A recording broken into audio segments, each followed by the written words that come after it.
Et nous prenons la direction du Sénat où l'examen du projet de réforme des retraites est toujours en cours. Hier soir, l'article 7 sur le report de l'âge de départ à 64 ans a été adopté.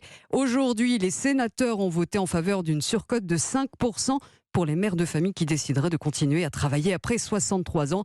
Alexandre Chauveau suit les discussions au Palais du Luxembourg pour Europe 1. Bonsoir Alexandre. Bonsoir Elam, bonsoir à tous. Alors la mesure a donné lieu à un rare moment de convergence entre la droite et la gauche.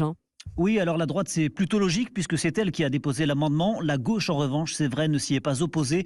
Les communistes ont dans l'ensemble voté pour. Les socialistes se sont majoritairement abstenus. Cette mesure, c'était une ligne rouge brandie par Bruno Retailleau qui l'a défendue tout à l'heure dans l'hémicycle. C'est un élément fondamental parce que l'impensé de la réforme du gouvernement, c'est la démographie. Les femmes sont déjà les grandes perdantes, puisqu'on écrase les trimestres de majoration avec les 2 années de recul. On ne peut pas penser l'avenir de notre régime sans une politique familiale vigoureuse et volontaire.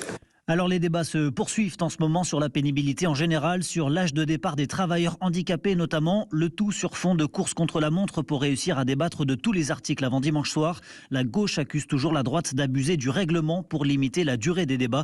Yann Chantrel, sénateur socialiste. Vous essayez de nous bâillonner, de nous intimider, mais vous ne priverez pas les Français du débat à travers les coups de force que vous faites depuis hier. Nous continuerons à les défendre, même si ça ne vous plaît pas. C'est ça la démocratie. Il faut l'accepter. Voilà, il reste un peu plus de 1000 amendements alors qu'on arrive en ce moment à la fin de l'article 8. Merci Alexandre Chauveau en direct du Palais du Luxembourg pour Europe 1.